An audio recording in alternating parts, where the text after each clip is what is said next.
to overtime. Dwayne Wade right at the body of Anderson Varejao. Welcome to your Kodak moment, Anderson Varejao. Doncic pulls up, three-pointer. Bang! Bang! It's good! Doncic wins the game at the buzzer! Let's start out by, giving a bit of an update. Obviously, games 1 and 2 were won by the Lakers, pretty confidently as well. Anthony Davis was entirely dominant in game 1. That resulted in a game that wasn't particularly close. At one point, the Lakers were up 30, and it ended up being a 15 or so point blowout. Genuinely not much to watch there. Additionally, Goran Dragic and Bam Adebayo were both injured in that game. Dragic tore something like plantar fasciitis, or his plantar fascia, I believe. And Bam has a left shoulder injury, both of which seem pretty severe and may keep them out for the whole series. Game 2, again, pure dominance from the Lakers superstar duo, and not much to look forward to for the Heat. They kept it decently close, but there was next to no point where anyone thought the Heat were going to win that game, which leads us to Game 3. Game 3 has likely been, of this year's finals, has likely been the most interesting finals game since 2016 Game 7. And I say that because I still don't think this series will be particularly close, but it tells us a lot about the Heat. And this is a Heat team that nearly dismantled itself to get Jimmy Butler to begin with. Of course, as a Timberwolves fan, I'll keep reminding people that Bam and Josh Richardson and the pick that became Tyler Hero were all offered to the Timberwolves for Jimmy Butler initially. And instead they took Robert Covington and Dario Saric along with Jared Bayless and a second-round pick. And I will say this much about the Timberwolves making that trade. I would much rather have Malik Beasley, Juancho Hernan-Gomez, and the 17th overall pick than what the Sixers got out of Jimmy Butler, which was just Josh Richardson. But even then, it doesn't look good for either teams. And that really, as a Timberwolves fan, I have a lot of thoughts on Jimmy Butler. Before this season started, I kind of came to terms with, okay, this player is great. This is a very good player. This is a top 15 or so player. It didn't work out in Minnesota, and that makes me sad. And, there's some things I wish he hadn't done in Minnesota, because I still see the comments of, Cat's soft. This is a team that will never win, which may well be true. But even then, those did not come to light until the infamous Jimmy and the third stringers practice. But there was something about Jimmy that I just, couldn't stay mad at. As much as I tried, as much as I hated him for sitting out, games that weren't on national television during the start of that 2019 season, and doing whatever he could to just show off, like, yeah, I'm that guy, and only playing when it fit his own schedule, that annoyed me. I don't think there's any team that can watch their best player refuse to play and not get angry at it. I think that's the nature of sports. I will say that I rooted against him and the Sixers in the conference semis where they nearly beat the Raptors. I did that. I've been a Jimmy Butler hater ever since he left the Wolves, or ever since he started blowing up the Wolves. I have to acknowledge something, though. He led a Timberwolves team that probably had no business sniffing the playoffs to being the 8th seed, and even before that, being the 3rd seed for the first half of the season. With the Bulls, he took a roster of old veterans and random young players and brought them to the playoffs. And additionally, put up a hell of a fight in the playoffs.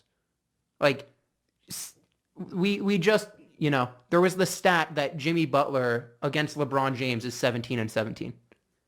That's damn good. There's not a lot of players that can say, I have a 500 record against the best player of what may be the past 2 generations. Like, genuinely, there's a lot to be said there. Jimmy Butler is never out of a game. And that's huge. And that leads me to what I really want to talk about with Jimmy. And that's the nature of leadership. With Jimmy, there's one way to lead for him. And that's throwing people into the fire, and the strong come out, and he'll lead those guys, and he'll love those guys. You can see how much he loves Tyler Hero and Bam Adebayo, even Jay Crowder, who was a midseason addition. You can see how much he loves playing with them. And there's a lot of different ways to lead. Like when I played soccer, I was the captain of my team. And I prided myself on the fact that I knew which players needed to be yelled at and which players, really needed to be pushed and called out and which players just needed some positive reinforcement and how much that little bit could go. And at the end of the day, it was about getting a better team. And look, Jimmy has found the ideal place for him to fit. Like, Jimmy Butler and the Miami Heat currently go together like peanut butter and jelly, where you have Jimmy Butler and the Sixers went together like peanut butter and squid. So there's something to be said about that leadership. And I think that's genuinely what I would consider that the best part of Jimmy's game right now. Like, sure, you have the clutch shots. The three-pointers have essentially disappeared. He was the first player in the three-point era to score 40 points without attempting a three-pointer. And I don't know where it went, but even then, the value he brings as a communicator, as a defender, is insane. And I'm not sure I can make him a top 10 player yet because he really, he got that one game. Sure, I'm not sure he's a superstar yet. He got that one game, but even then, any player can have that one game. Look, this is an incredibly disrespectful take, but it's all I can imagine right now and all I can think of right now. Myers Leonard scored 28 points in the first half of a Western Conference Finals elimination game and was demanding ISOs from Damian Lillard. Any player can have that one game. Jimmy Butler took his strength and took his leadership and delivered on them. There's something to be said about players being real.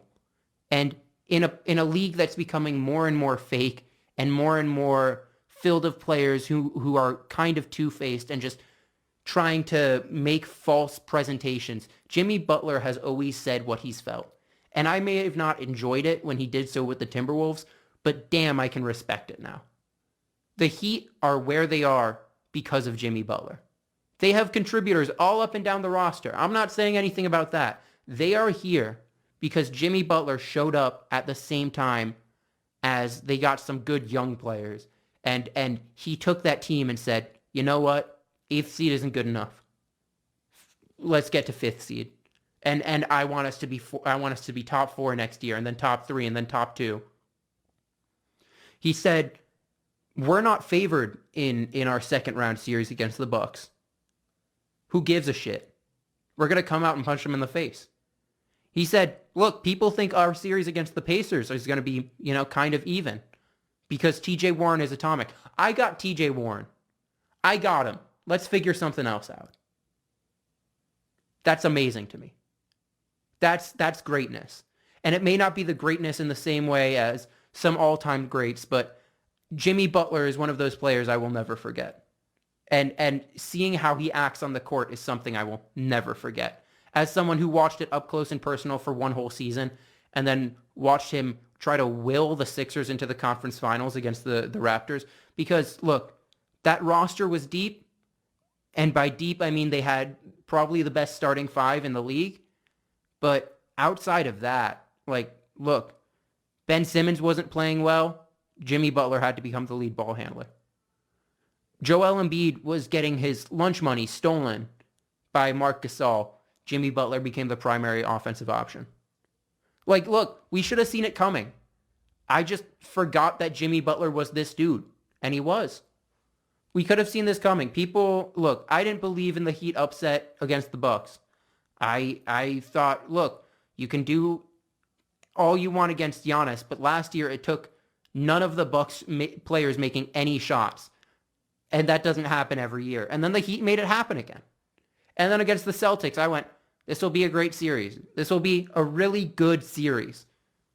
But I got to take the length of the wings on the Celtics. And, I mean, Tatum, Jimmy Butler, toss up there as far as who's the better player. Jimmy Butler is far better than Goran Dragic in that situation. Sorry, Jaylen Brown is much better than Goran Dragic in that situation, where he's the number 2. Or if you want to say it's Bam, I would still say that Jaylen Brown is more valuable. Not the better player, but more valuable as as a shooting guard who defends at an elite level and can make threes and can do stuff off the dribble, rather than a center who is a lob threat, probably the second best passing big in the league. I can't consider LeBron in that situation. The two best passing bigs are Jokic, obviously, and Bam. And then you just kind of look up and down and you say the Celtics have the better team on paper. But guess what changed? Eric Spoelstra outcoached Brad Stevens. Jimmy Butler outled Jason Tatum or Kemba Walker, whoever you want to say is the leader of that team. And that makes a difference. And that's what doesn't come through in 2K.